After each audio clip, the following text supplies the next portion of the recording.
Most important lesson number 2 वैद्युत रसायन का मोस्ट इम्पॉर्टेंट टॉपिक कोलराउश का नियम, या फिर इसका दूसरा नाम है आयनों के स्वतंत्रता विस्थापन का नियम। ठीक है, फिलहाल ये काफ़ी सालों से कोलराउश के नियम से ही प्रसिद्ध है। ठीक है, तो इसमें होता क्या है इस नियम में, इस नियमानुसार किसी वैद्युत अपघट्य की अनंत तनुता पर तुल्यांकी चालकता का मान उसके धनायन यानी लैम्डा अनंत प्लस कर दो, तथा ऋणायन मतलब लैम्डा अनंत माइनस कर दो, के योग जब इनको और इनको जोड़ दिया जाए के बराबर होता है। ठीक है, इन दोनों जोड़ने के बराबर होता है या फिर योग के बराबर होता है। ठीक है, इसी चीज़ को क्या कहते हैं, कोलराउश का नियम कहते हैं, जो कि ये फार्मूला आपको सामने दिख रहा है। लैम्डा अनंत बराबर निकालने के लिए लैम्डा प्लस धनायन को जोड़ना पड़ेगा और हमें वैद्युत अपघट्य के लैम्डा अनंत ऋणात्मक को भी जोड़ना पड़ेगा। यहाँ पे मैंने आपको लिख दिया है कि नीचे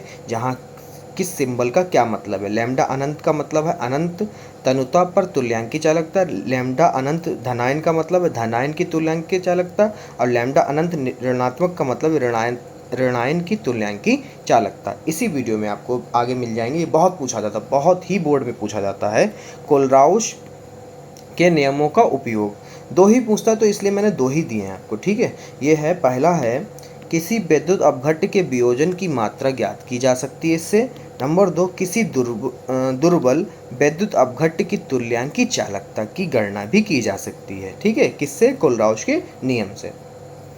ठीक है, आपको आई होप समझ में आ गया होगा। अगर नहीं समझ में आया तो आप एक बार फिर से रिपीट कर सकते हैं, और एक बार मैं फिर से आपको दोहरा दूं, अगर आपको मेरे PDF चाहिए हैं तो आप लोग मुझे व्हाट्सएप पे ज्वाइन कर सकते हैं, जो कि लिंक आपको मिल जाएगा मेरे चैनल के अबाउट में। ठीक है।